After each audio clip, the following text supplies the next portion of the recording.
why I love this podcast is because it's one thing to experience culture, but it's another thing to archive it. Everything is in divine order. There's no success without an L, first and foremost. Hey, what's up, guys? I'm Khai, and you're listening to Creative Ambiance. There's a time and place for everything. Okay. You know what I mean? Right. Yeah. Well, first off, let's get a cheers in really quickly. Cheers. Shout out to Khai and Nguyen coming through on the podcast. The owner of Lumieres and a Vietnamese born designer based in Los Angeles. Let me go ahead and throw this back real quick before we get in. Me too. Ooh, yeah. That's my tequila, bro.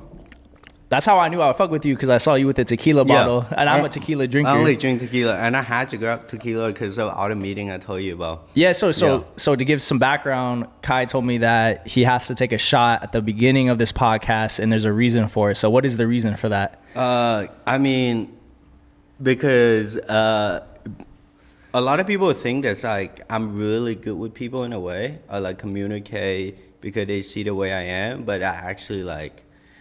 Not that I don't like people, I love people, but I'm still an introvert who love people. I just love like genuine connection. Okay. I just still have that sense of, what you call it, like, it's not public speech scare thing. It's not nervousness. I start overthink. You overthink what you're saying, you think? No, I just overthink certain thing, and I like calculate things too much. So... Is it one of those things where it's after the fact? You're kind of overthinking? No, it's during the facts. Oh, it's during the fact. Yeah, and I can sense that it bothers a lot of people sometimes. Interesting. Yeah, people like, why you take like 30 seconds to answer? I'm like, bro, like, can I take my time? Like, you want me to blurt out things? Like, I don't care who you are. Yeah. Which is pretty interesting, because when you sit there and you think, people think that you don't care, but you're like, hey, like, I respect you enough to take my time to reply to you. It come down with text. And also, it's come down to our generation. Everyone just instant gratification, and they're like, yo, and demanding. It's like, yo, like, I say something, you need to reply right away. I'm like, I can, but you're not gonna like it. And you're not gonna get like a truthful thought out of it. We don't sit down. This is why I love podcasts, because we don't sit down and have real conversation anymore. We don't, yeah. No one listens to each other. Everyone just wait till someone done talking, and so they can talk. So it's their turn to talk. They're not really actively listening to what you have to say. They're just waiting to say whatever they have ready in their mind, right? Like you said the first word, and they already have a rebuttal. Yeah, if you put it that way, it's almost like a form of respect too, because you're being conscious enough to give that person like a full thought. Yeah, it's kind of psychotic to say this, but low-key Hannibal lecture and a lot of books like that are like psychology books or things make me feel like, hey, like, just take a deep breath and like talk to people like you respect them, not just screaming. Emotion can take time too, in a way. So I just don't think it's not like, just like right now I'm doing it, like think of the right thing to say in a way. I would say like conversation is like a chess game, but that's not the right thing to say even, because talking to someone is not a game. Yeah. So it's like, you have to actually put your thoughts into it if you talk to the person that you care about or like respect them enough, or else you can be like, that's cool, bro. Yeah. That's interesting, because I feel like there's a sense of like filtering going on, because on your end, if you're the one that's saying something to me, you're trying to put through a filter of like, I have this thought in my head, let me say it in a way that this person will understand it. And that could be different depending on who the person is. And then once you say it, I have like a filter taking whatever you said and trying to process it in my own brain to kind of dissect what it means, right? So with that said, I feel like there should be like some form of thought and pause for you to process all that. It shouldn't be, like you said, just a Yeah. snap of the finger thing. And the thing, right, like we're not in an argument, and we're not in like a debate. Yeah. Like it's not who's smarter.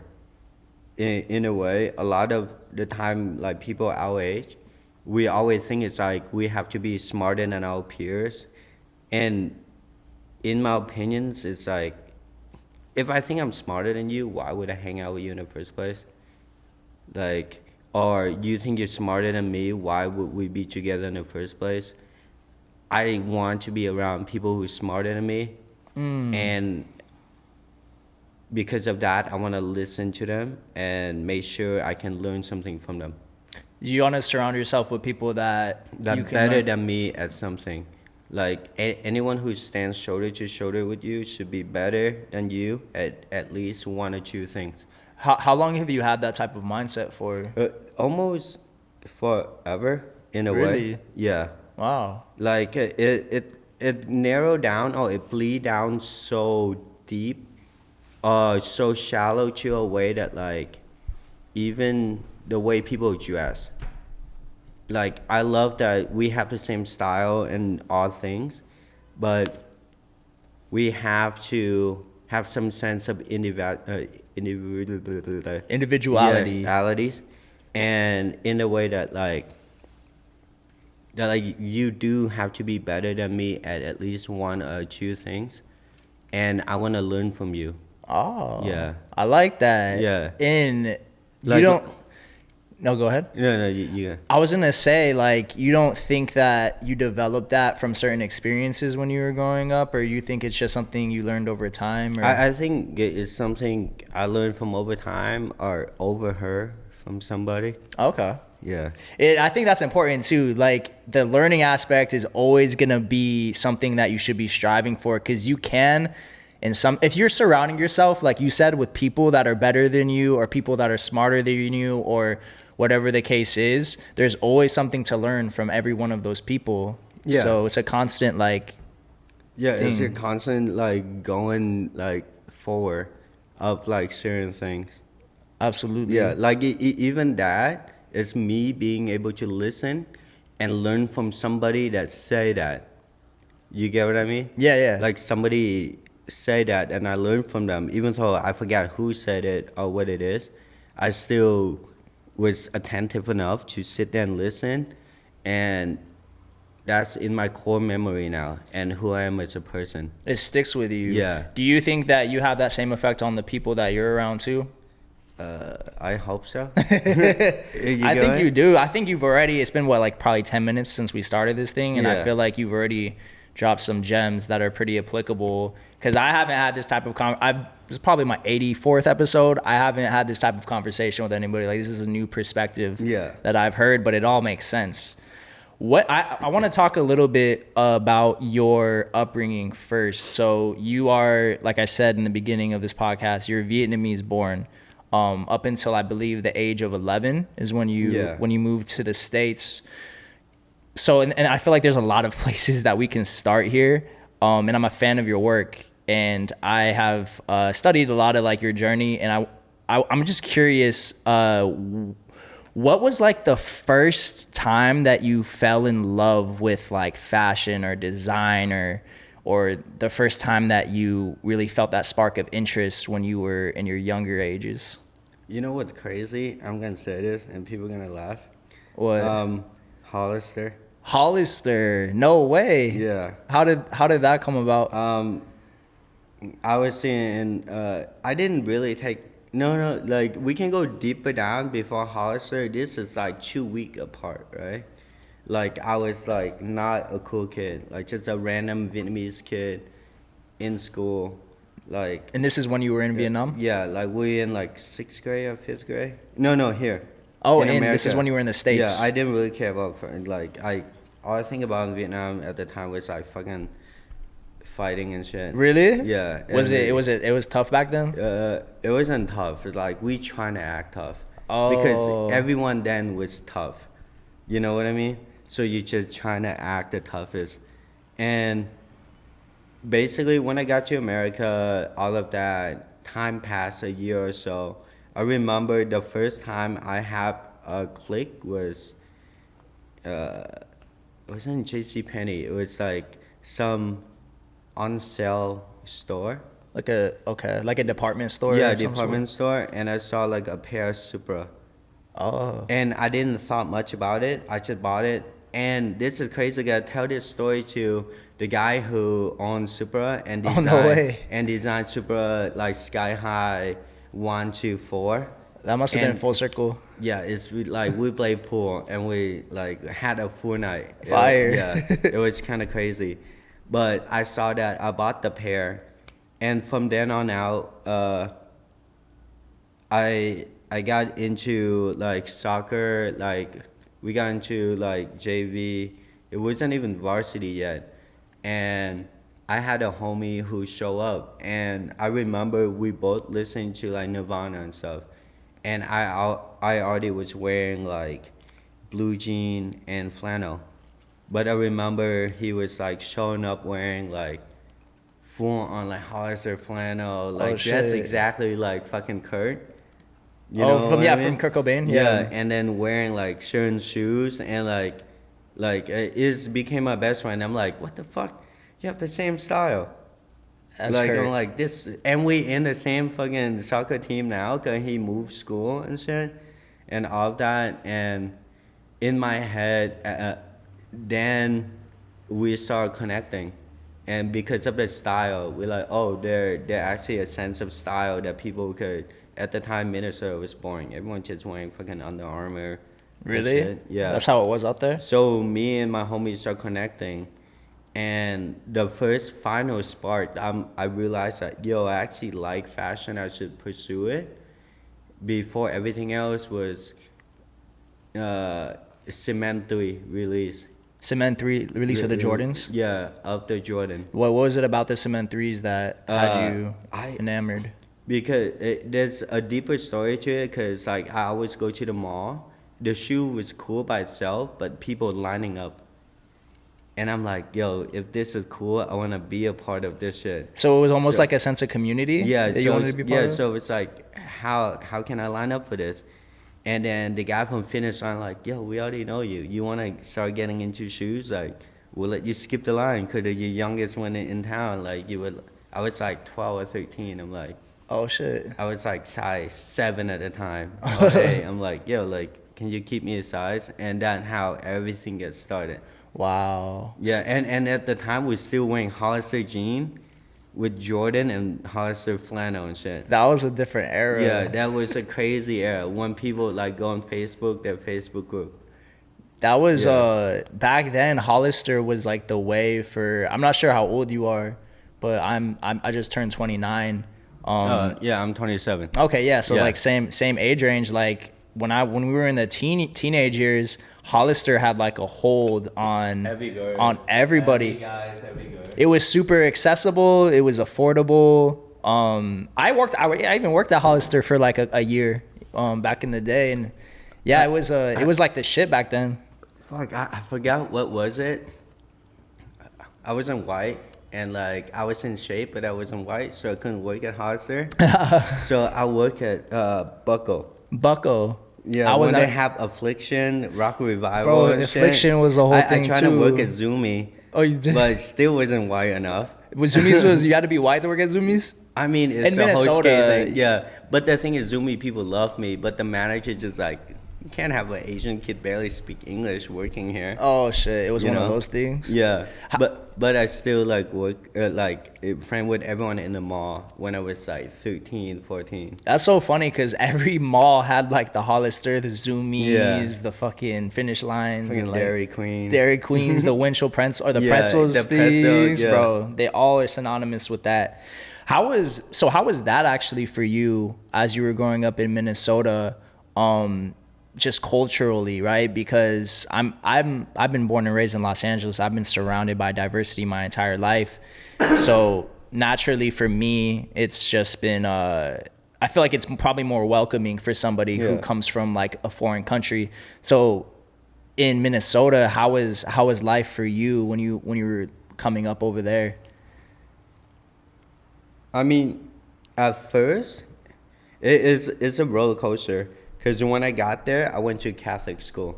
Oh, Yeah, you because they did. sponsor a family, which is, you know, they love diversity. Yeah. Just like how every Midwest church, like, they always need those Asian family, black family in our, Like the parish. checkbox? Yeah, the checkbox. Like, our church is like, so, but they did took us with a welcome hand. The adults were amazing. They meant well. Yeah. Like, I know that, like, now grown up as an adult, I know everyone meant well, and I can't blame them for who they are, but they didn't understand that well. The joke they make and the things that they do, I didn't even know it. Like, a good At the time? yeah, a good example is like, we were at soccer practice or like wrestling practice and stuff like that, and people always ask me 3 o'clock is when we like leave, you know. But at the time, everyone always asked me what time is it, and I'm like 3 o'clock. Oh, because they wanted to hear your accent when you said it. Yeah, so stuff like that, certain thing, and they're always bullying that going on, but me being me, I could defend myself in, you know, all aspect. But at the time, I loved that I was so naive and innocent that like years later I would like go take a nap and go sleep, and I would thought about it, and I'm like, oh fuck. They were roasting me. Yeah. I'm like, dude, what? You didn't even know back I'm then. like, shit. Why was I so nice back then? Yeah. But I think that's also add into my character why everyone loved me so much back then, because it wasn't like, Yeah, I answered the right way. I'm like, whatever, and it kind of like got into my character. A bleed deep down, my core character is like, whatever. I know you don't come at me with malicious. yeah. You know what I mean? Just like how your homie roasting you. You know when someone making fun of you, and when someone just having fun. Yeah, there's a big and difference. that's like a good line. There is a good Yeah. line between that. And also, like, depending on how well you know that person. Yeah. Like, Yeah, like I have friends who can make fun of my accents, and we do jokes all day. But as soon as someone else say the same joke, not even me, my friend will be like, "What the fuck are you just saying? Like, you can't say that. You can't say that joke." yeah, it builds some character, too, Yeah. sometimes. Like, when you Yeah. get roasted enough, it's kind of just like, Yeah. you learn how to laugh at yourself. Like, and some people not get used to it, and they get uncomfortable when a lot of instances, because we grew up in LA. I can say that now because I've been here for almost 11 years. Oh, you have? Yeah. Okay. Like since I'm 16, like, so I'm like 27 now, so that, you know what I mean? Yeah. So that's practically a decade of my life. And like me and my friend would make fun of each other, and everyone look at us like, what's wrong with these guys? Like, would you say things like that to each other? We're like, yeah, like, calm down. Yeah. Don't get mad for us. Because you're on that level with each other Yeah. where you can have, like, a certain amount of respect. Like, if our friend do something wrong, we can call them out. Yeah. And I think people lost that aspect of life too. That's very true because times are a lot different now. Like, back then, I felt like almost anything goes, right? Like, like, people were vicious, like, with whether it was bullying or just Yeah. like roasting and stuff like that. Like, you could get away with saying a lot of things that you can't say in today's world. You Yeah. know what I mean? Yeah, and now we have to watch what we say. Like, I lost my first Twitter, which is You hilarious. did? Yeah. Did you say some like shit? No, the shit I got that me banned wasn't even that bad. What was it that? I was like, next person tell me they're not gonna take a vaccine, I'm gonna slap them. Oh, and then they. And then they banned me. I'm like, dude, have you seen the thing I said about white people? Like, But that's the one that did it. that's the one that like got me reported. I'm like, oh, you guys weird. Yeah, I feel like back then, if you said anything with like Controversial. controversial or like a keyword, then like especially Twitter is like the one that would ban you for doing like almost anything out of all social platforms. That's interesting though. So, when you moved to Los Angeles, you said you were 16 or 17. What caused you to move to LA at that time in your life? Well, at the time, I actually wanted to move to New York. Oh, okay. Yeah. Why? It's just better for fashion, and everyone should make it way farther in fashion. So wait, at the back when you were making this move, you already I like my mind was set on New York. I already been to New York 4 times.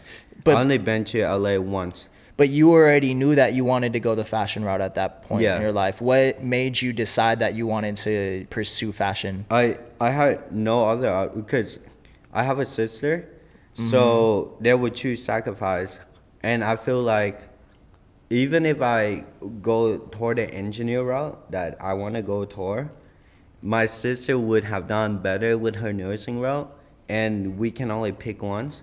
So I knew I was safe. I already knew I could do whatever I set my mind to. So I was like, you go to school because we only have money for one of us. So I need to pick between New York and LA. Out of 4 times I've been to New York, it's almost like hell. Hell? Like back and rage, just fighting for it.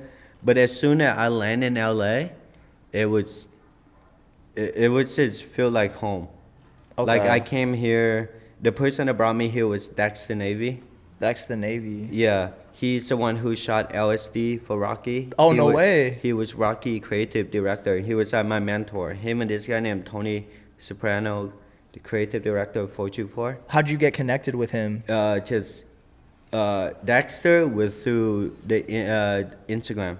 Okay. He just liked my work, and then for Tony, I walked into 424, trying to see Dexter, but he wasn't there. Like I was an hour ahead, cause I was super eager, like a kid. Yeah. And then I walk in, and Tony, creative director of 424, and Alayli May, and Bradley, who was all working at the time. Okay. Like they were sales rep at the time. This is when like everyone was on the upcoming, like us right now, blowing up. They were like, "Yo, that fucking kid," and I'm like, "Huh?" Like, yeah. So this was like 2011, 12, something like that? Or? Yeah, around 2000. No, like 12, 13. 12, 13, okay. Yeah. And I'm like, yeah, this is my first time here. I wasn't living here yet. I'm only here for like 2 weeks. You were just scoping out the city? Like here to do a lookbook. Oh. Yeah, with Bradley, with Dexter. Had you already started Lumieres at this time? Yeah, that was the first or second collection. Oh, Yeah. shit. Okay. This is when it was a t-shirt hoodie. Okay. Yeah. What inspired you to start the brand, and what inspired you to name it Lumieres? Oh, that's a crazy explanation. Do you know it? I don't know it. I know a little bit of it, but not the full. So the original name is actually Vici. Vici. Yeah. What's that? Vini Vidi Vici. Veni Vidi Vici. Yeah, I came, I saw, I conquer. So Vici is conquer. Okay. That's a interesting pivot to Lumieres, because Lumieres is enlightenment, right? Or light? Yeah, enlightenment and light. And then someone sent me an article that someone started a brand called Vici at the time, was way bigger. And I was like, yeah, fuck it. I changed the name. Like, we haven't even dropped anything yet. Oh, that was a good time or a safe time to change the name. So I changed it. And at the time, Nora was out. I don't know if anyone listened even know what Nora is. Nora was like leather jogger pants. Kanye was talking about leather skirt, leather bomber jacket. Nora was the brand who started all these leather things. Oh, no way. His name is Rob something. Okay. Yeah. And he was the one who did the leather skirt, leather jogger, and all the leather thing for Watch the Throne. Oh, really? Yeah, and everyone wanted to be dark, like Rick Owens on Norm in darkness, black. You know, I mean, all of that. I'm like, you guys fucking emo. Like, fuck you. Like, I'm gonna name my brand Lights, like the little candle. But at the same time, like, the course of the brand and me is still that edge side of dark, and it's kind of a play on Lucifer is like the bearer of light. Interesting. What do you mean by that? That's his nickname. Okay. Lucifer is the bearer of light. He's the first angel. Lucifer is actually the sun. Okay. Yeah, if you believe in all of that and you're religious or Catholic, Lucifer is the first angel of that God ever created. Like before God created anything, it was Lucifer, and his nickname is the morning star, the bearer of lights, or name go on, the morning star. So by naming it Lumieres, it's like the little candle and beauty of the beast light, but also Oh. insinuated, hey, like we're the first angel, we're the bearer of light, but we also like the craziest devil or demon. That's fire. I Yeah. never knew that there was the story like that behind it. Yeah, so like at the same time, we would, I keep on saying I was japping at people, but I'm still like, study that bitch. Like, Exactly. It Yeah. has a meaning behind it. It's interesting because like you said, like you're, from what I've uncovered about your brand is a lot. I mean, mostly everything's black and everything's dark and it has that essence of it, but the name of it is it's light. Yeah. So now you understand why everything else Yeah. is dark. And I was thinking of that before I talked to you. I was just like, I wonder, Yeah, there so- has to be a story behind that. Yeah, so that's the thing that I tell everyone before. It's like it's a morning star, and it's like the whole fallen angel thing. Yeah. It's like a wanna be the best. That's the whole concept of like Luciferian. So that's what Lumieres come from. It's interesting too because I feel like past stages of your life or past experiences are constantly coming back into fruition with your art or design because, like you said, you grew up with that the Catholic Church sponsoring your family, and I'm sure you learned a lot of. Even before that, like I was raised Catholic. Oh, you were in Vietnam? We go Okay. to church like 3 times a day. Oh wow, 3 times a day? Yeah. Wow. Like, and then like on Sunday is twice. And me, like I'm the type of kid, like I would run every time I know my family about to go to church because my grandpa is like one of the pastor in Vietnam. I would just run to like an internet cafe and play video games. The whole time? Like Counter-Strike or GTA the entire time. Oh my gosh. And get yelled at. Like I was like that kid. Like literally the opposite of church you went to go do. So but it's interesting because that plays a part in your like thought process, whether it's for the brand or for your designs. And then also I noticed you have like the essence of like bikers and you incorporate that in your design too, right? Mm-hmm. And you have like a lot of like rugged, tough like types of feels in it. Would you agree? Yeah. So would you say that that's taken from your upbringing in Vietnam as well, or? For the biker aspect of things, so basically what happened is like in Vietnam, you had to be rich to actually like own a car. Oh, you did? Yeah, like most people actually like drive scooter throughout their life. Like you would see photo of like a mom with like 3 kids on the back. Oh shit. And 1 in the front. Wow. Like you can literally show a photo of this clip. Like you can edit it and you can like see it. So everybody could afford like a bike. Everyone own a bike. Okay. Like even when I leave Vietnam to own a car, you're like a god. It's like, wow, he has a fucking car. But now the country grew so fast in the past like 15 years since I left. Car become almost of a norm, but it's still upper class. Oh wow, that's Yeah. crazy. I didn't know that. Yeah. Before that, it's like you still need like a driver. Oh, you can't even drive it yourself? Yeah, because it license test, etc. Ah. Yeah. So throughout my life, my dad was in a biker gang. Like, Oh, he was? Yeah, he was in a biker gang in Vietnam. My mom was kind of part of it, but then when my dad passed away, a whole nother story. Wow.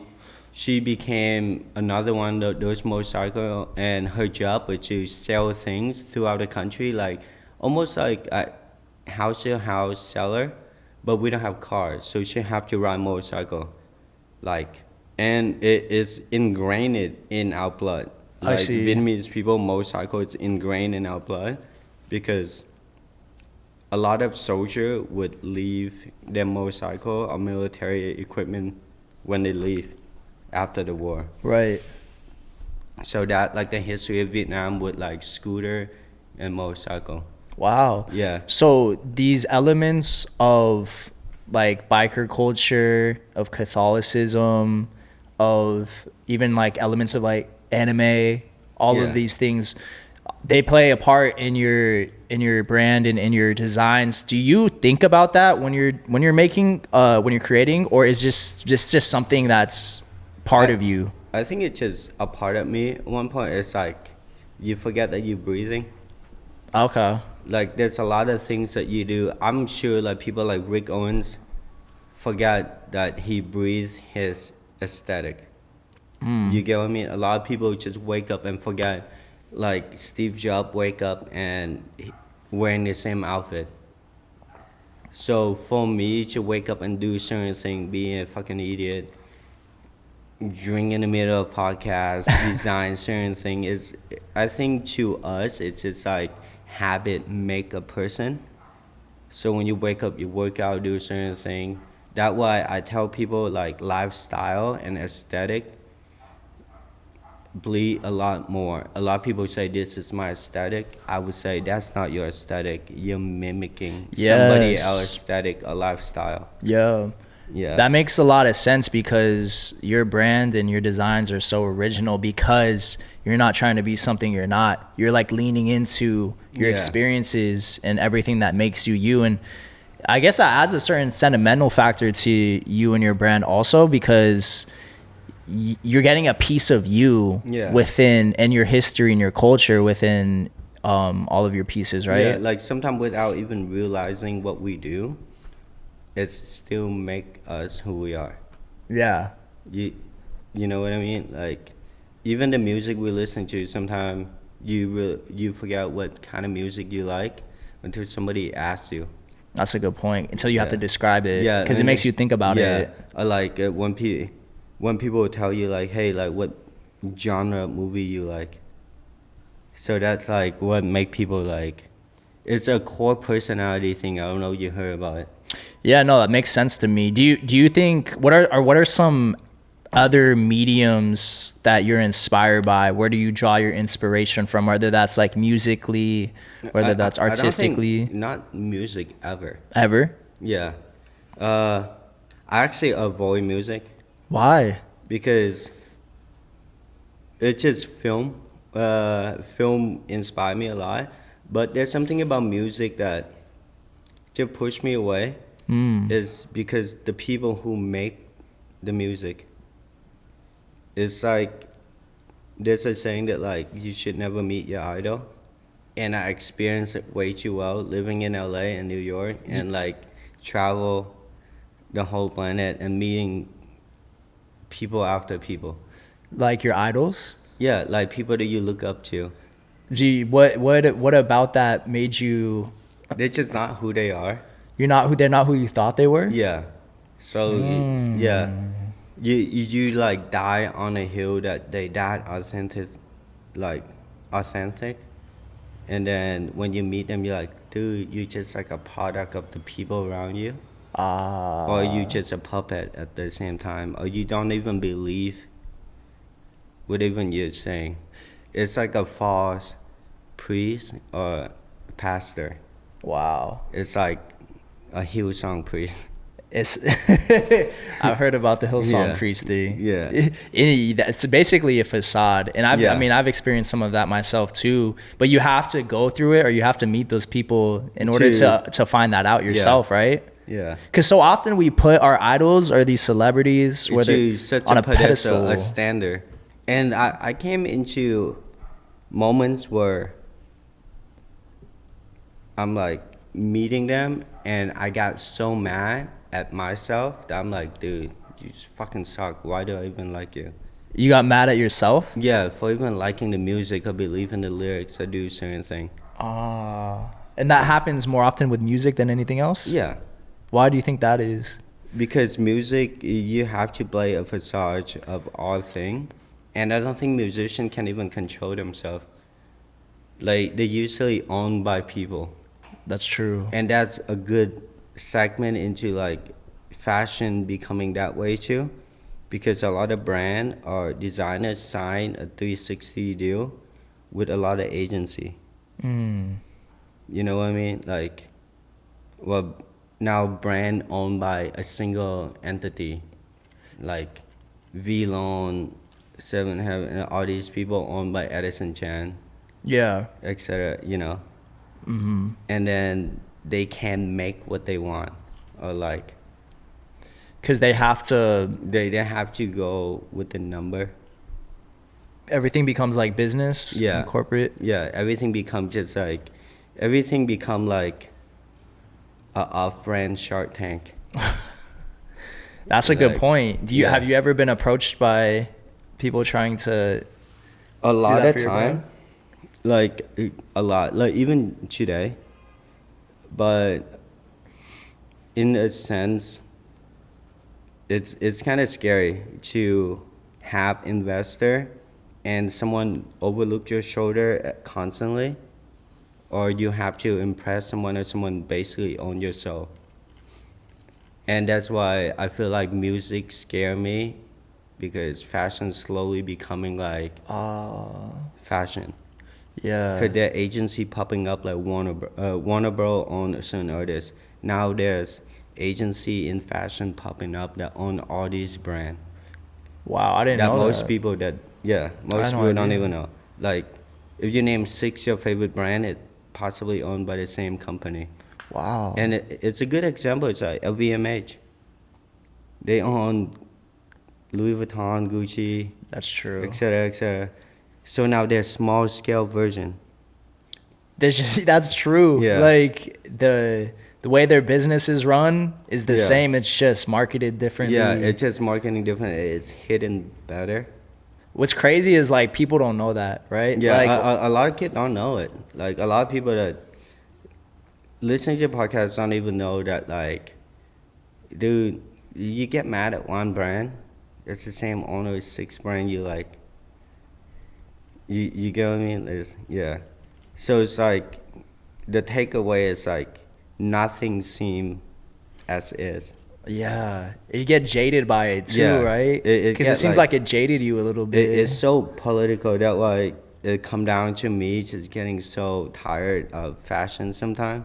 Because the politics. Yeah, the gatekeeper, it just sucks. Oh yeah, I could So- imagine that. And you've been out here for, you said, like 11 years now, so you've seen and been through the run of everything, right? Yeah. I seen it all almost. Yeah, like people like me, for example, like I had no idea that the fashion industry was like as synonymous corporate. like that Yeah. with the music industry too. Yeah, it's like, and then that brand or that agency might owned by Rock Nation, and Rock Nation be like, this artist wear this, you can only wear this certain brand, promote this certain brand. That's because they got Yeah. like partnerships with. Yeah. They're controlling your life. Yeah, it's like Nestle on Coca-Cola on blah blah. You know what I mean? Like competing. They're both separate company, but you know what I mean? Like, So you knowing this in your head, does it make it really important for you to be independent more than ever? It does, but it gets so tiring. Like the whole concept, all my design is like long wolf this, long wolf that. But at the same time, you know, there's literally a saying that say, the lone wolf die and the pack survives. And I believe that. Like you feel like you almost can't attain a certain amount of success without selling your soul to. No, without good people around you. Okay. Not selling your soul. Just have a good team. Just have a good head on your shoulder and people that you believe in. Have you found that good team yet? No, it's hard. It's I don't think anyone have. Like, if we sit here and think about it, I don't think anyone have a sustainable team in fashion. Why do you think that is? Money. Money. Like, I don't know about, no, he wouldn't be mad. Like, look at Amiri. Like, they have,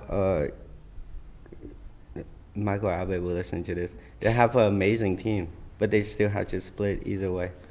Yeah. Like, it's always come down to greed. So that's what I'm afraid of. And we're young. So for us to study the older guys and see what mistake they make and how we can improve. Sometimes it's kind of tiring because you're like, damn, they can improve, so how can I? Yeah, and if they're as successful as they are and they can still improve, like what can you do and how can you apply that to your own life and your own brand? That's definitely how it is. Do you, with your brand specifically, I think there's some obvious traits that I can take from it, right? Like really high quality. There's a strong message behind it. Dope designs. What's most important for you as a designer when it comes to your brand out of those three? I think authenticity. Authenticity. Yeah, but it could be a double-edged blade because there's also there's a lot of saying. This is my third time saying this. There's a saying, "Cool guy don't get paid."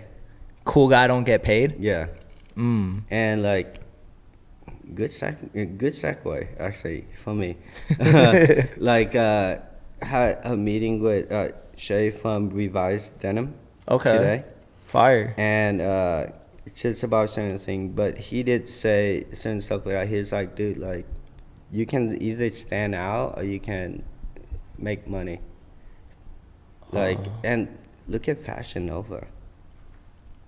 They just follow every trend. Yeah, and he gave me advice. It's like, dude, like, instead of get tunnel vision on what you like want to make, why don't you ask for the store that carry your brand, like Maxfield, Jonathan Pack from Page Under the New, etc., would sell the best. And like, maybe you need to be that way, a balance of successful and being a good designer. And that, what I was gonna say is like, there used to be a saying that Ralph Simmons said that I really hate, but I fully understand it now. What's a couple that? Years ago, he said, it's easy to design what you want, but it's harder to design what the people want. And at the time, I'm like, dude, you're just getting old. You have kids now. Like, your brand in the 90s was so amazing, and now you become a dad. And now I'm like, yeah. Now you get it. I'm like, yeah. It's a good compromise of how good you are as a designer. You can think out the box, that you can use your own aesthetic and still make bread. So that's the challenge, is finding the balance between the two. Yeah. Wow. Yeah, because if you lean too far into either of those, whether it's like I'm only making what I like and what I know because like I am here because I have made what I like and love, versus like selling yourself just to make whatever it is that somebody else is. Yeah. Whatever the like audience or whoever you're selling to likes, like meeting in the middle is what you're starting to learn, right? Yeah, and it's like a lot of mistake we make are like kids like us. It's like thinking we're too cool to do certain thing. You get what I mean? Yeah. It's like you're not that cool, like, and we're not that great. Somebody already done what we're trying to do. Every like cargo pants or design I made, it's inspired by somebody else. That's true. Everybody's inspired by somebody else. Yeah, I just happen to better it. That's also go back to like, it doesn't matter who did it first, who did it better, but it's still like you have to find that happy medium of like, dude, like, don't be that cool guy. Yeah. Because you will lose out on opportunity, and then you come off as arrogant. So kind of not letting your ego get in the way. Yeah. And my ego, when I was younger, that sounds crazy. It sounds like I'm getting old, but We're still young, bro. yeah, like, but it's like when I was like 15, 16, I'm like, yeah, I'm the coolest kid. Like, in the club, basically, get off my table. That's my table. But I'm like, it's not. It's somebody else's club. Yeah. You're on the table. That's true. It's somebody else's. Yeah, that's the, how you call it, that analogy is like, you're not that cool. It's somebody else's club. You're just on the table. Are you starting to realize that this now, like, Yeah, after experiences? like, while COVID happens, I think a lot of cool kids start getting that through their head. Where like, oh, when just sitting at home and thinking about like, oh, you're not that cool. Or when I think when I start traveling more, that when it hit me. When I go to like Australia, Japan, blah blah, and like you have to wait outside, meet people. Like, hey, It humbles you a little bit. it actually excite me more than humble me. Okay. It's still humbling, but it's like, hey, like sick. There's still more in life. I just unlock a bunch of new map in a video game. Yeah, exactly. New Yeah. New chapter, new chapter like new unlocked. DLC. Like, dude, Yeah. life more exciting. Like, life is bigger than who you are. Yeah, it puts it into perspective because whatever you're thinking in your head, whether it's you thinking you're too cool for something, it's like nobody cares. Yeah, Like, dude, like who cares? You quit one city or one club. Like, there's so much more in life, and don't let your ego box you into that like an echo chamber. Like, you're cool. yeah, because once you attain a certain status in your community or industry, like it's hard to not let it get to your head sometimes, right? And then And people get content or comfortable. Like, I'm cool here. I be this person. You know what I mean? Yeah. I be the cool guy in this 100-mile radius. yeah, Yeah, instead of like the whole planet. Like, don't you want to go to fucking Croatia and people like, hey, what's up? that's the real like blessing or the real acknowledgement when you go foreign When- places and they know who you are, they When you recognize cross you. a country and you're like, shit, someone saw it, like, see? But that not, I don't think fame should be the drive even. But it is for most of us. Yeah, Because a lot of us want recognition, or else we wouldn't do what we do. We want to be known as the best at something, right? And it's fun. yeah.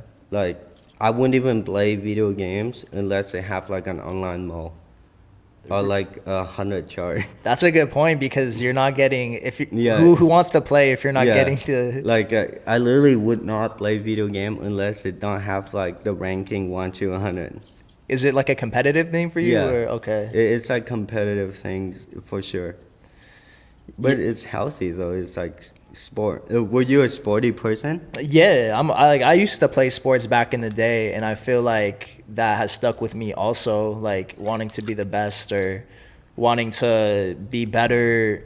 I don't know, it kind of changes sometimes. Like in LA in general, it's so competitive here, right? Like whatever creative industry that you're in, like the best of the best are here. Everything is a sport. Like, fucking dating is a sport. Yeah, it is. It's a competitive sport out here. Yeah, dating is a Fuck. sport. Fucking, but I realized like I was competitive because of track.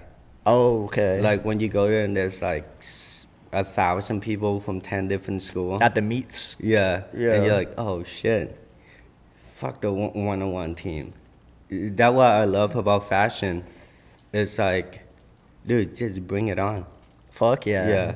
And that's a good attitude to have out here because everything's so saturated, Yeah. especially with fashion, right? Like everybody has a brand now and everybody's trying to do whatever it is that you're in. There's like we were talking about, the best of the best do it here. I couldn't imagine like if you stayed in Minnesota trying to do what you do, right? Yeah, I was so sad. Like, dude, like, when I got back and I was like 14, 15, the year before I moved, seeing Luca, everybody blowing up when I'm still in high school, like just got that high of being in New York and LA and see Coming all back. the homie blowing up and I'm just sitting in art class like, fuck. Oh my gosh. That drive us more. Yeah, because you're getting a taste of what it's like out there while and then you just move back into the Midwest in the snow, and you're like, I don't care about sport. I think I literally just give up on all the sport. Really? Like I got back, I'm like, quit every varsity sport. Didn't even hang out with anyone. I'm like, dude, like, what's the point? Like, there's so much out there. Yeah, and you to focus on. Was it to focus on your interest? Yeah, Okay. Yeah, like I was so determined that like how I came out here You didn't ask, but I know you're gonna ask, but it was crazy because I was partying with a bunch of like junior and senior at MSU in Minnesota. Okay. And then I was looking at them, and I've been partying with them since I'm like sophomore in high school, and they were doing the same thing.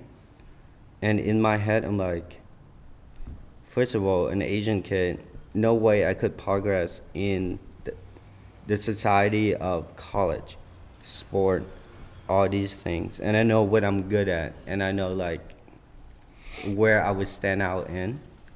So the same night, we saw Wolf of Wall Street and Secret Life of Walter Mitty. Okay. And I was like, fuck, like one about money and one about just let's go exploring life. And then I went to party with a bunch of fucking senior at MSU in Mankato, Minnesota, and I'm like, And you were high school at the time, right? yeah, I'm like, I'm not gonna become, This isn't it for me. I'm not gonna sleep in a dorm, partying like this every night, getting a fucking degree in what? I'm like, I'm done. I'll walk to the library, tweet, I'm ordering a one-way ticket to LA. Who got me? And then ordering it, and the tweets it blew up, and that's how No it all way. started. Yeah. Wow. It's like an epiphany. Yeah, I'm like, dude, like I can't, like, I at the same night too. It's funny because like, sound really dumb, but like some senior girl in college like rejected me when I was like sophomore in high school. You went for a senior in college? Yeah, and I'm like, damn, you're fuck. brave. Like I'm like, dude, she would have accepted me if I'm in LA. Like, you know? So I'm like, fine, I would go to LA. Watch me. Yeah, and then Really? yeah, Wow. they all get married now and have kids. Yeah, and I bet you kind of look back probably at like that Minnesota like life, because it could easily be you know, if you don't Yeah. take the risks that you took in your life. And that's like something I want to also hear from you on, is like the importance of taking risks and how it's played off for you, because it sounds to me like you've taken quite a good amount of risks in your life that's gotten you to where you are right now. Yeah, like I want everyone to take risks. Like, dude, at least have a like far net, but still take that risk. Like everyone needs to take that risk in life. Like at least make that leap of faith once in your life. Mm-hmm. Because if you don't do that, I think the regret will be way worse than the what if is way worse than the I fail.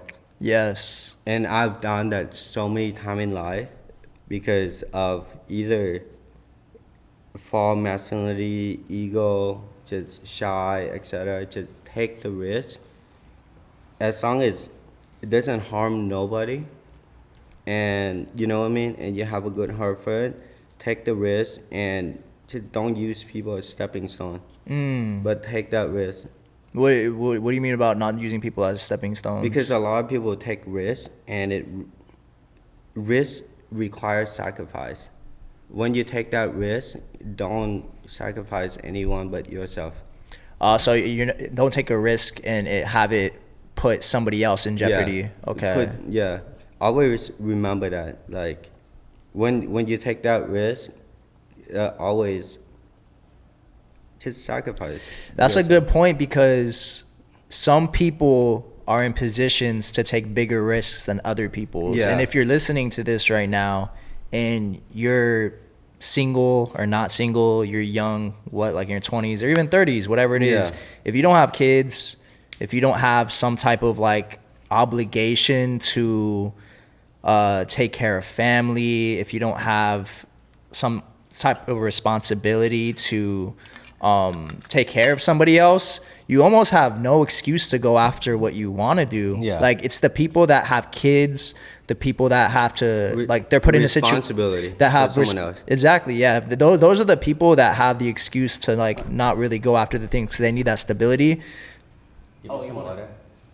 Oh, you want some water? Yeah, I got you. Then I'm gonna. I have a really good code. You have a really good what? A code. I have Okay, a bunch yeah. of really random codes because I read too much. I love that. It's like my favorite saying of all time is like, if the pain of change is lesser than the pain of staying the same, it's time to change. Ooh, I like So, that. I've never heard that. Yeah, so take that risk. You know what I mean? If you just sit around and it hurt you more than just take that risk, so dude, what you got to lose? Yeah, and you get out of your comfort zone, Yeah. and that's how you grow.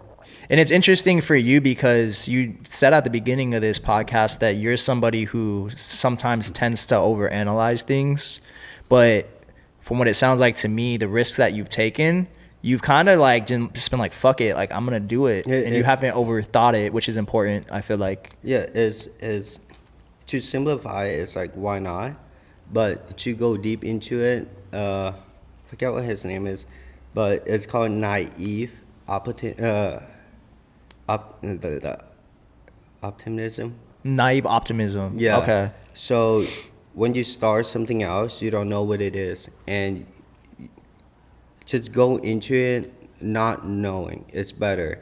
So when you overcalculate, you will take a step back. I see. Yeah. Yeah, and you don't really move off of like that. So so just go in it. It's exciting, right? First time we move out here, that's naive. Yeah, we don't know how hard it is for us to get here, for you to get here and get the studio and live here. Yeah, and you don't. It's good. It's important to have that naive optimism. So that's the part of it.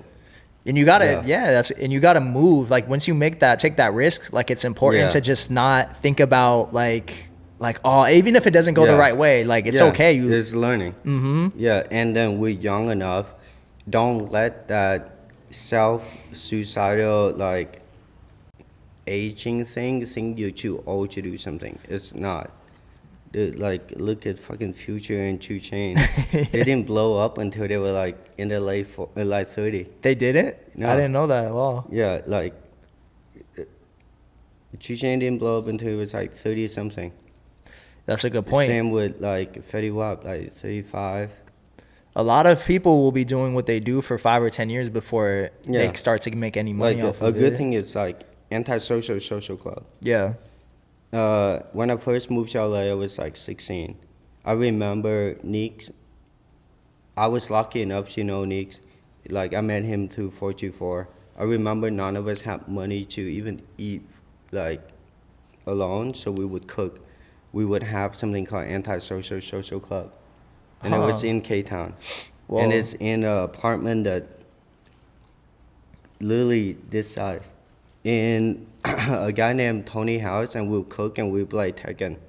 Oh, Tekken? Yeah, and he have a brand called I Look Unique or something like that. And then just one hat made a whole brand blew up. You know what I mean? So like keep at it because Nick been around forever. Yeah. And look at where Antisocial Club go. Wow. So what you see is not overnight. Mm-hmm.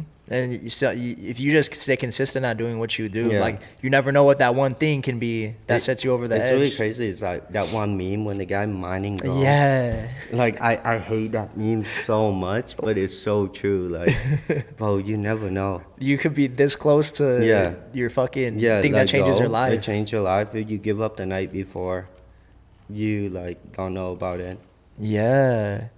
And it works like that for any medium. Like I know for you we're talking about fashion, but whether you're in music, whether you're in fashion, whether you're an editor, whatever the case is, you're one song away. Acting. You're one video acting. Like look at Adam Driver. Mm-hmm. He fucking got casted like on the street for Levi, and he blew up, and he's 40 something, a Marine just walking on the street.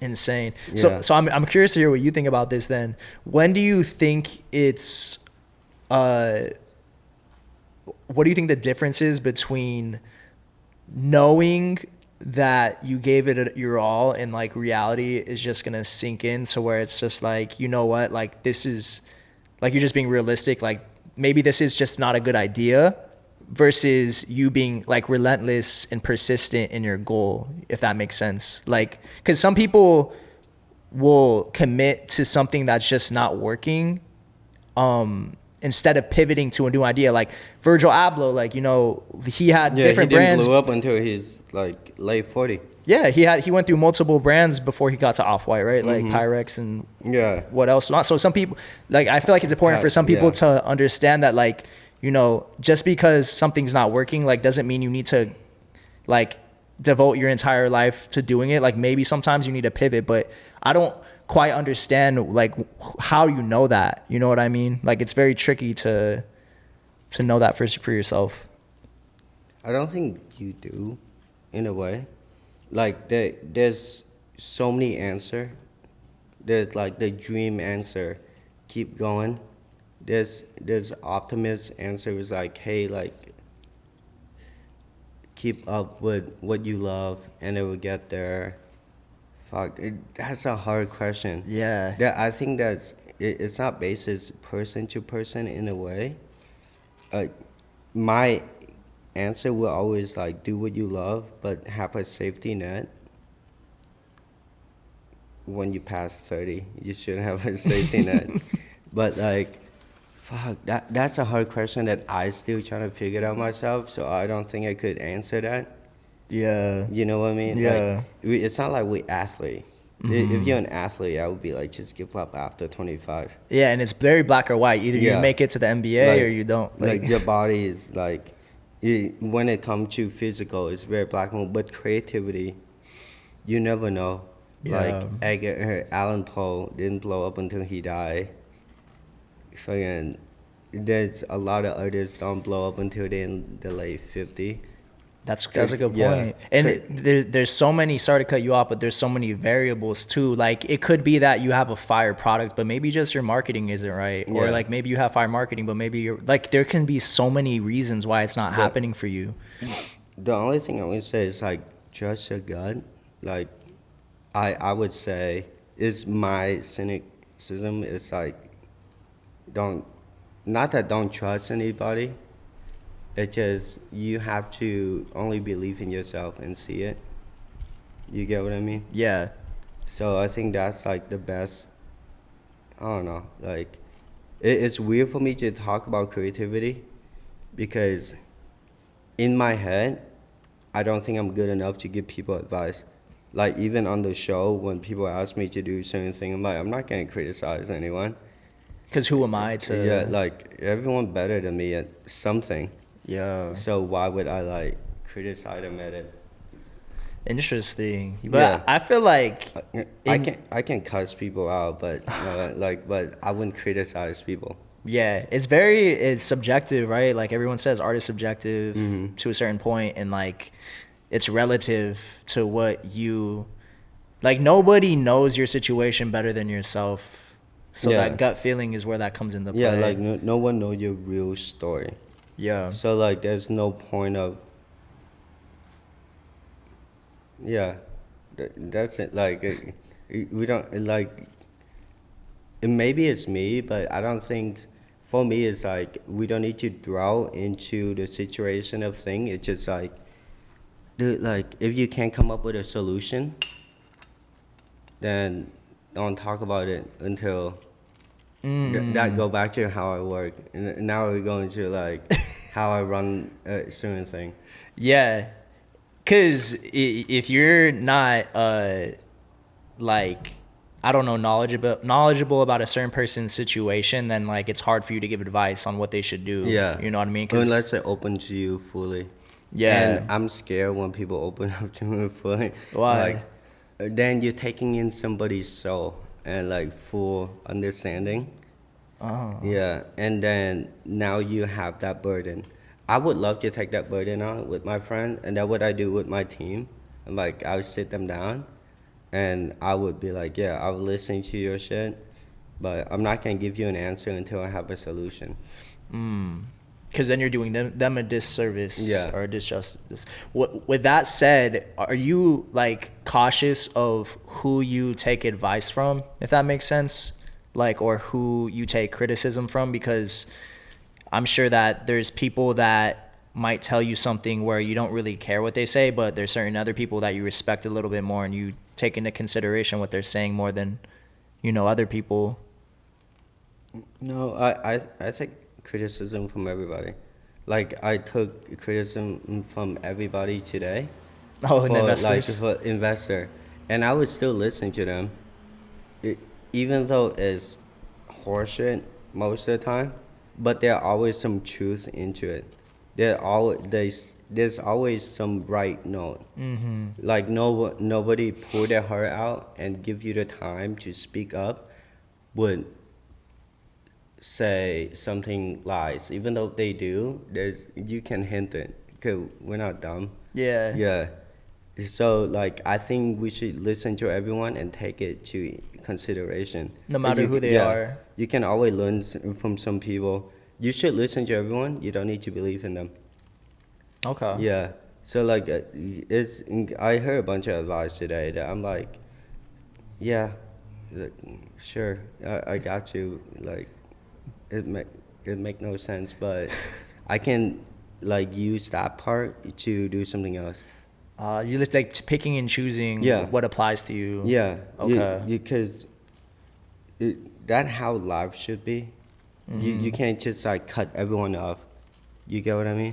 Yeah, because then that's when the ego comes into play, because you're Yeah. like, oh, I know better than you, Yeah. and then who are you to tell me this and that? And then you don't grow like that. Yeah, you would never grow like that. You should listen to, if you're a CEO or a boss, you should still listen to your workers.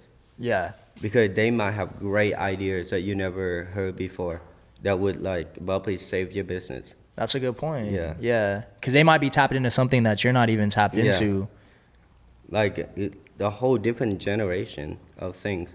Like we have ideas that older people would never know.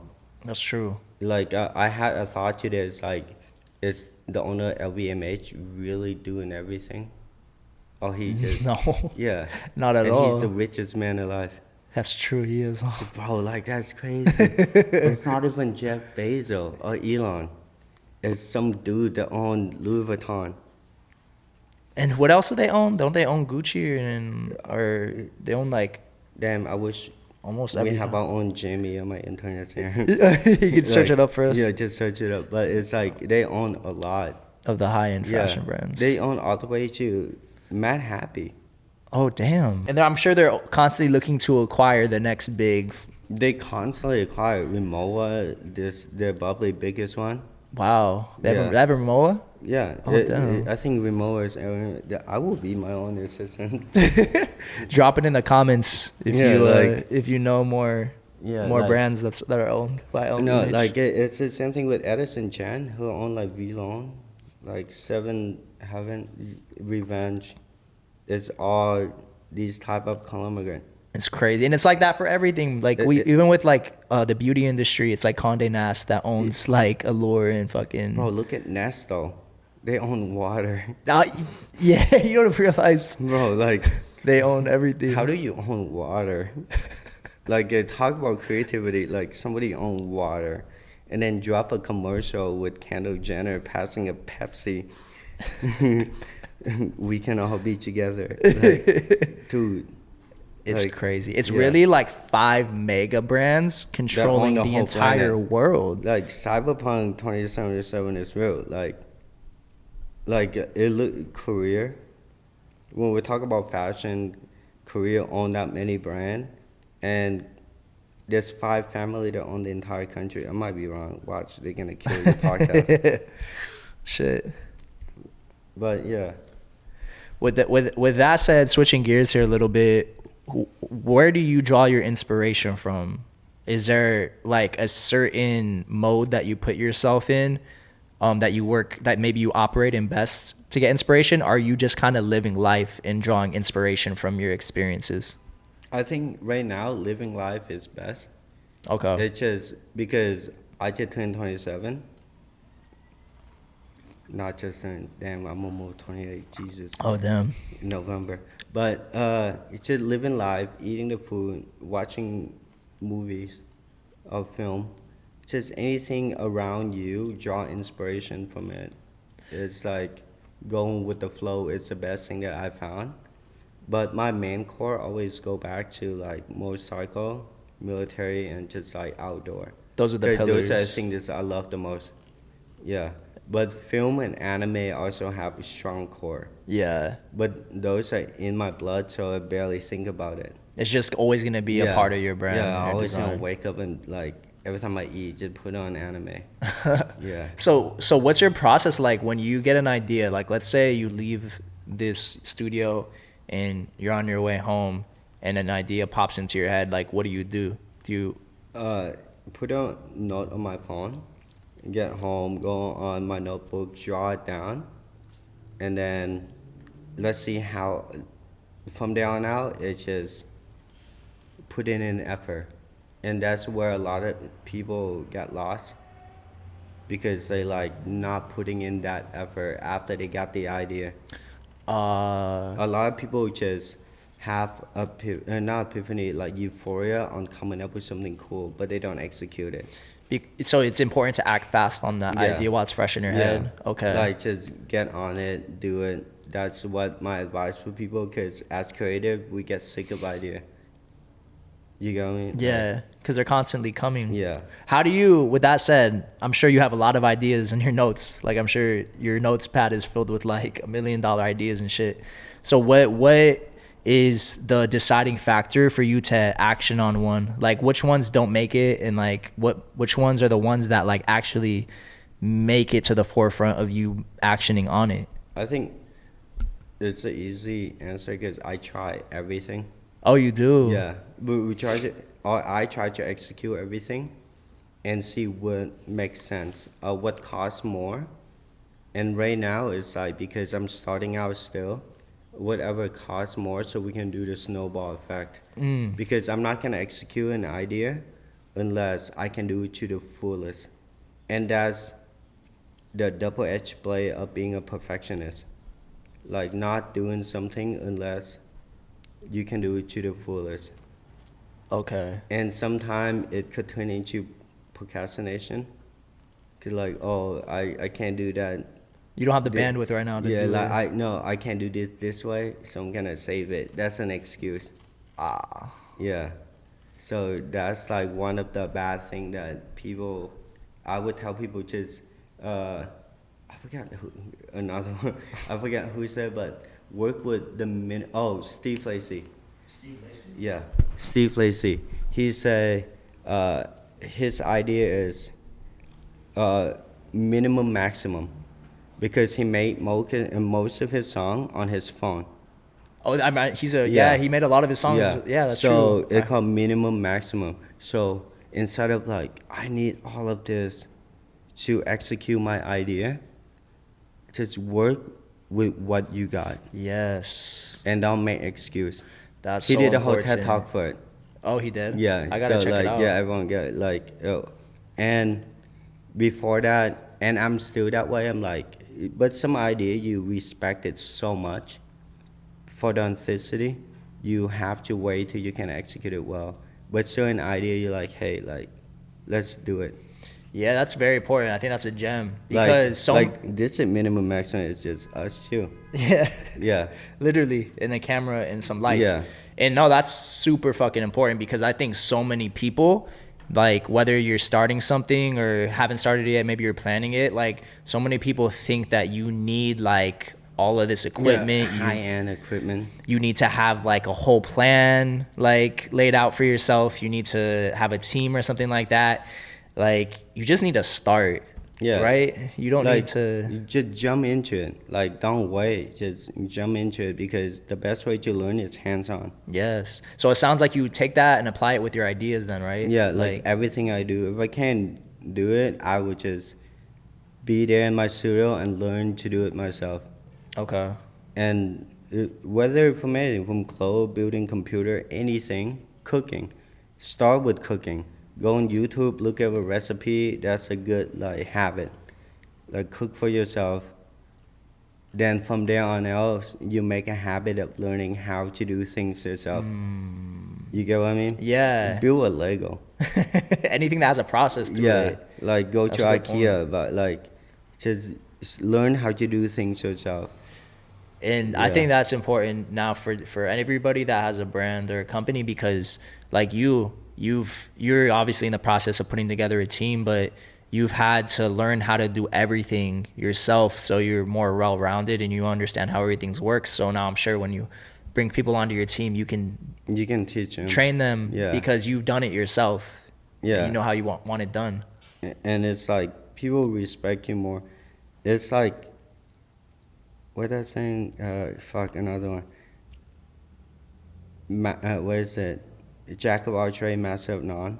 Ooh. Yeah, that's one of those things. I believe that more than other things. Just become like a Renaissance man. Mm-hmm. It's better to know a lot more things and then learn from there on. Yeah. Yeah. Then just sit back and just watch all other people do things and be like, I'm too scared to do it. Everyone is an amateur of something. Yeah. From the start. So I tell everyone, just start, bro. Like, we all bad at one or two things. We all have our weaknesses. Yeah. And our strengths. We all bad at least one thing or like multiple things in life before we actually like get started on it. Yeah, and hopefully you look back in 5 years, like I do this, like I look back to like 3 years ago when I was doing this and been like, I was like, damn, I fucking sucked, or like I wasn't, like I compared to like what I am now, I'd like look back and I'm just like, damn, like I'm so much farther ahead. Or I look back at the former version of myself and I'm just like, damn, like I was ass back then. Now I'm like better. I hope that in 3 more years or 4 more years, I look back at me now and just be like, damn, you sucked back then. Like, did you believe in fake it till you make it? I don't know, because I hear a lot of people say that is the key to their success. For myself personally, I don't think, I think to a certain extent, I believe that, because I think you have to have belief and confidence in yourself, but I don't know if that translates into like be something that you're not. Does that make sense? Yeah. What about you? I do. Like, you do? Okay. Really much, but it's, you're right. It's how you apply to it. It's like, you know how it's telling you like getting bullied, shy in like middle school and high school in America.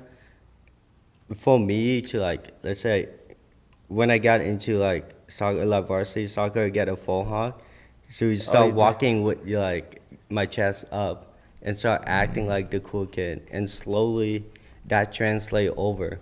Yeah. But you're right. It doesn't. It can. It's also a double-edged blade. It could go different way. Yeah, because it's like, are you trying to be something that you're not? Or you trying to be better than yourself? So that's the crazy part. That's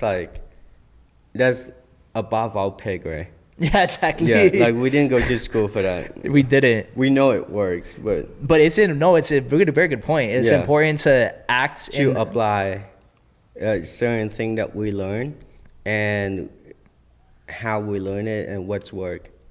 Yeah, and there's that saying that goes too, like, work for the position that you want, not for the position that you have. Yeah. So if you want to be like whatever it is that you want to be, like you have to already be that in order to become it. You can't like be below that and expect to be that. Yeah, like it's crazy because when on my way here, I had a talk with my friend, and we were talking about like finding team member and like investor, and I told a lot of our team members, or even my intern Michael and them, I'm like, bro, like I have no problem with you saying you own Lumieres. Oh wow. Because then you take ownership. That's a good point. You know what I mean? Like I have no problem with people that work with me or with the team say, yo, that's my brand. Because I'd be happy like, oh, it is. Like, it's yours. So now you take ownership for what you do. And you want them to take ownership for it. So it's also your brand. It's not also mine. Like, so that's also certain thing that I want to spread, like certain message that I don't think a lot of people want to spread. Because everyone nowadays, everyone's just trying to be that alpha. Yeah. You know what I mean? Mm-hmm.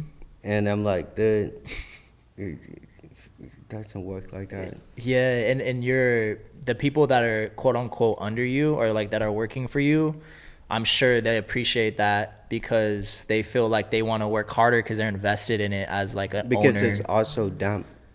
You know what I mean? Is they also own a part of it. It's also under their names. They are associated with it, so you should take pride in owning it. That's a very good point. Yeah. Where do you see the future for Lumieres? I don't want it to become just fashion. I talked to Fuji from Fragment, and I want it to become like a house, like an agency. Oh, creative agency? Yeah, I Wow. want us to create things. I don't want us to just to make clothes. That's boring. That's what we've been doing, a lot more food thing, I like see that. knives, rings, like bike, certain shit. Wow. Yeah, so like, there's more than creative than just t-shirt. You want to branch out into other things, and is that because you realized what you're capable of, or you always had this vision for yourself to do this, or Yeah, like I would have a bigger vision than just clothes. Like from house to just everything, just as a team, I think that's the more important part. You get what I mean? Just creating a family, just a big team, where we can like do more than just like do creative things, like more involved in the community. Cause I'm trying to push for us to do like charity, etc. okay, Yeah, dope. stuff like that. Got So you. like I don't want to be hold back, like just creative. We want to help other kids to inspire, not even could inspire such an easy like cop out. You think Like so? I want to like give people a platform, not just say hey like inspire you. You want to make an impact Yeah, on other people. not impact. It's still kind of weak in my mind. It's like Okay. I need to make like a change. Make a change in other Yeah. people's lives. Yeah, Or, like okay. change people's life and be able to like support everyone, like in our like sphere. In your community. Yeah, That's a big goal to have. And I think, a lot of people say your true legacy is the change or impact that you make on other people's lives. Like that's the real, yeah, like legacy that you leave on people. Because if you can create like a dope collection and release it, and I'm sure there's people that get inspired by like your brand or the messages that are within it, but at a certain extent, like how much is that changing that person, right? Like from what you're telling me, like these are things that are gonna actually like change lives and like make an impact on people that'll leave your legacy because you're leaving like some type of imprint on that person rather than just like releasing yeah. clothing, right? It's because inspiring to me is like prayer. Prayer. Yeah, like I'll leave you this prayer, like, and not really do that much to it. Yeah. So that's why. What do you think is the biggest compliment that you can get? Because for me, the biggest compliment for me, like with this podcast and with my platform, is when I get messages or I talk to people that I meet and they tell me that they listened to this episode or they, took something that they heard or learned from one of the guests or podcasts and they applied it and like now they're a director and now they're doing this and this and this and like I'm not taking any ownership for that, but like the fact that I was able to play a role as a catalyst in that is what means the most to me. Because I get messages, from people, or I get people telling me that like I was inspired by this episode, right? Or like I got motivated because of this, and like I love that. But because of what you're saying now, like the people that actually like took action and like made something out of it is what is the biggest payoff for me. So I say all that to say, for you, what is the biggest like reward that you get in life right now? I know what I hate. You know what you hate? Yeah, it's the same thing that people always do. Like, where have I seen you from? Oh, that's the one you hate the most. Yeah, like, dude, like it's not even that like crazy. Leave me the fuck alone. Yeah, like, you know what I mean? Do you think it's disrespectful? It's not disrespectful. It's just tiring. It's like me being in like Vietnam, and they ask, like, "Oh, you're Vietnamese?" Like, really? Like, I was born and raised here, dumb fuck. Like, yeah, it's like the same thing. Before, I was like, yeah, like, thank you, appreciate it, I love you, like, thanks for some more. But then it become more condescending. Oh. So realizing it's just like how the bullying thing is like, where do I see you from? What's your name? Like, blah, I think blah. they call them microaggressions. Like they're Yeah. passive. Like I hate passive aggressiveness. yeah, that's what it is, right? I hate passive aggression a lot, and fashion do that a lot because of politics. You know what I mean? Yeah. It's like you walk into Dover Street, not to mean anything. It's like, you gonna buy anything today? Sort of thing. They get pressured to. Yeah, like, who are you? Like, I've seen you before. Like, I always say, like all Asian people look the same. You just mistake me. You just missed me. No, I literally say, hey, I think you're wrong. All Asian people look the same. That's what you'll say? Yeah. And they just like feel really bad. And I just turn away. It's like, what do you expect me to say though? Like, you know, when Like, they say that to you. to tell me who I am. Oh, like, let me pitch myself to you. Yeah, like, let me impress you. That's what it basically. Like, I'm like, dude, no, that's like, I'm already hate that, so why am I need to do it? Yeah. Yeah. I feel you. What is on the opposite end of that spectrum? On the opposite, I think I love it when people tell me what they don't like about me. What they don't like about you. Yeah. The criticism, not to be Kendall Roy, like, he loved criticism until he actually faced criticism. That when he realized he don't like criticism. It took him realizing that he didn't like it. Yeah, for me, I love it because I'm like, hey, I can improve myself. I can choose not to. Yeah. But I love to hear why you don't like me. And you have the balls to actually... I feel like very few people actually do that, right? Yeah, have I the think balls like to do 4 that. people. And you respect it? Yeah, I love it. And 3 of them are my friend. Oh, okay. Yeah. Were they your friends before they told you that? No, or were they? Okay. Yeah. Damn. Yeah. So that's how they started off. Yeah, the like relationship. I remember one girl was like, yo, dick. And like, I was like, huh? She's like, yo, fucking dick. I'm like, okay, why? Like, I asked for blah, blah, and you said, fuck her, bitch. I'm like, oh, shit. Makes sense. It was like, you know, but I like, I don't like confrontation, but I like it when people didn't mean well and they want you to improve yourself. I don't want people to be like, oh, like, fuck you, I hate you, and be like, why? And they don't tell you. I see. Yeah, that's dumb. That mean they don't mean well. People mean well, tell you why, so you can improve yourself. So you can, like, it's basically the intentions of why they're saying it to you is what matters to you. Yeah. Okay. Yeah, like that with your friend too. So I started noticing it. Well, like when people like, I'm mad at you, like tell me why.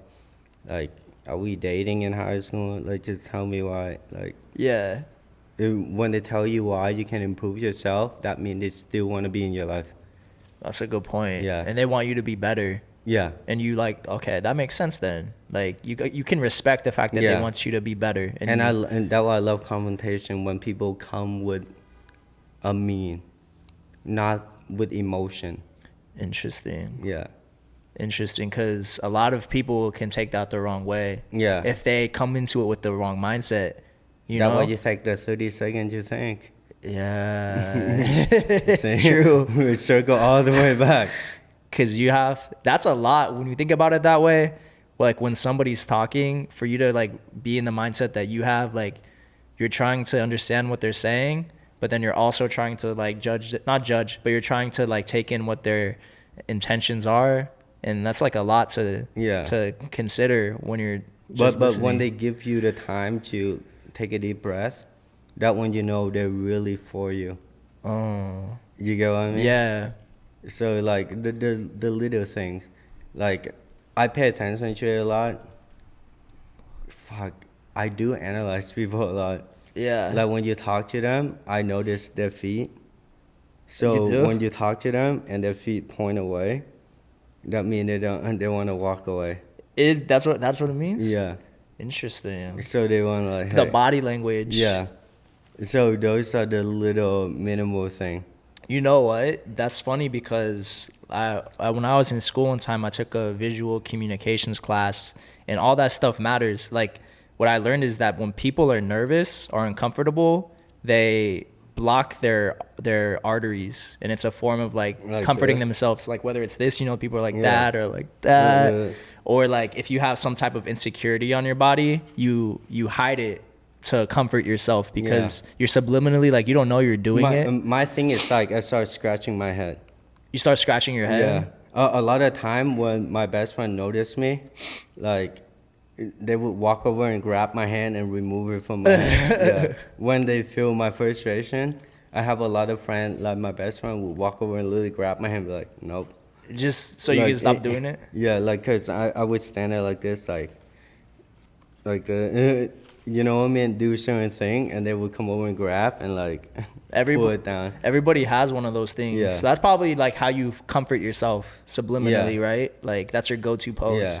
But that's a good one to have because you can't really tell like if you're just going like this, like it's like it doesn't look like you're uncomfortable. You're just kind of like you relax, but that how we act, that how we like make ourselves feel like, oh, we're that cool guy, like yeah. You know what I mean? Everybody has that. What's thing your too. habit if you want to open it to people? 100%. Mine is they're different. When I'm nervous, I scratch my nose a lot. I like fiddle with my nose. I'm just like doing things to my face like that. That's my like, I guess when I'm nervous. When I'm really thinking about something, I do what I'm doing right now. I like look away and I like.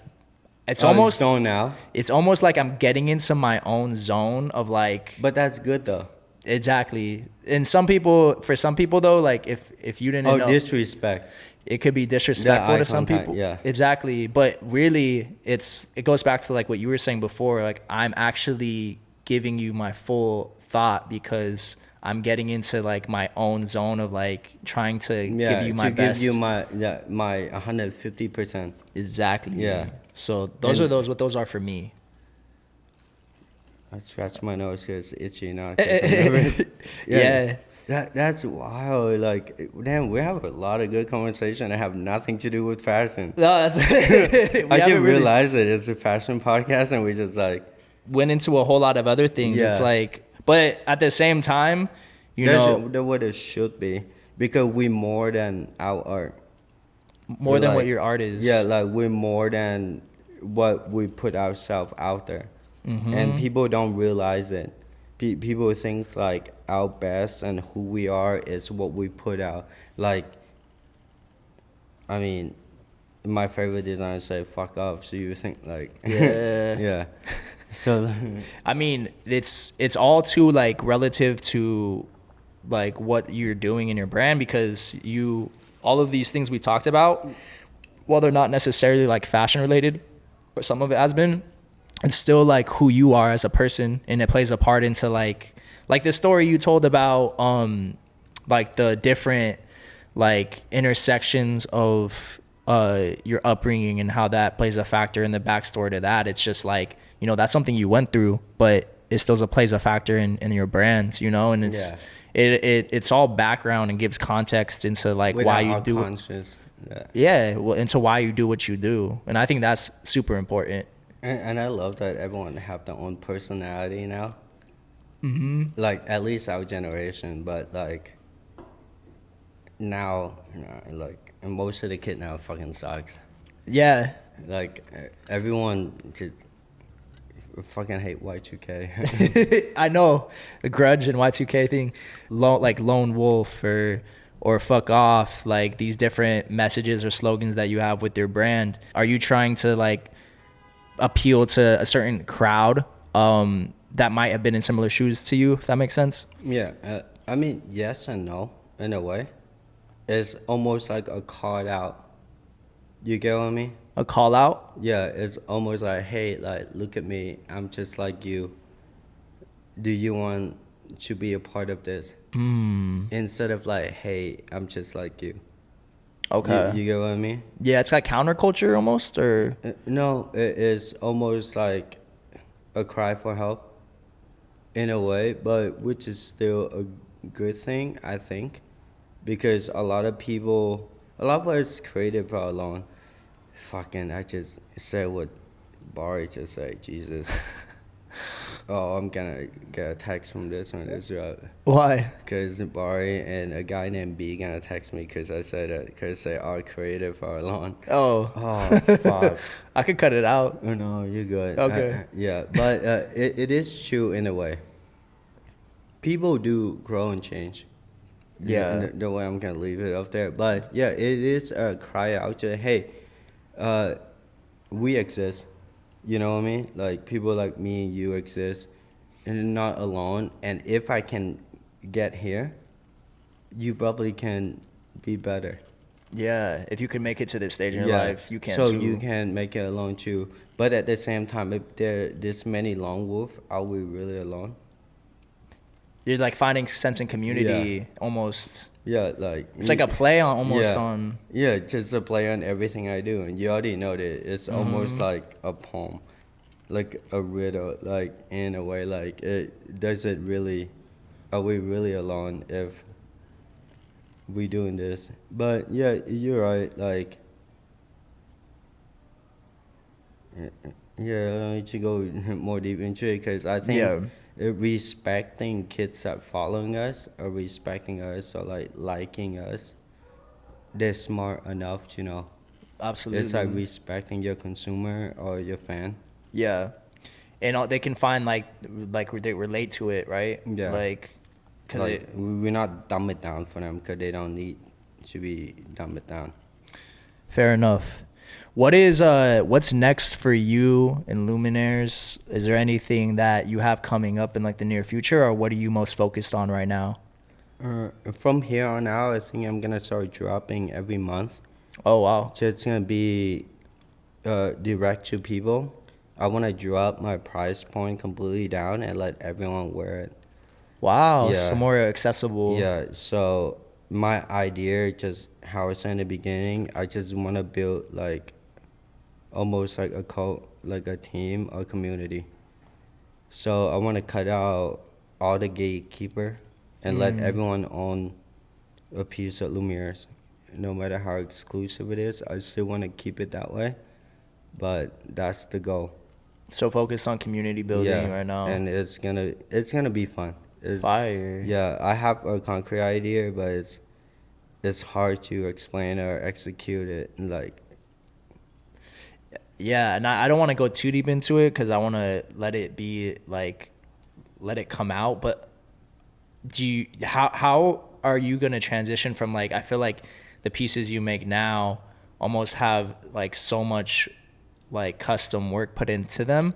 So like, it sounds like if you're making something more accessible, it's gonna be, what are we thinking in regards to that? Is it gonna be like t-shirts? No, you know, I'm gonna keep everything the same. But I'm just gonna like sacrifice myself or like my aspect for it, and let everyone have more, and then I take less. Wow. Yeah. That's really putting your money where your mouth is. Yeah, like instead of fucking $600 pants, I'm just gonna do like 2 or 3. Okay. Yeah. Cutting the price point significantly. Yeah, and cut out all the middleman or the gatekeeper or the store, and just building something great. Wow. When can we start expecting like these new drops? I literally put something on the website today, but I haven't announced it yet. But I think there's only like 5 of each left. People like looking at it, so it's simple things right now, but it's gonna be fun. Hell yeah. Yeah.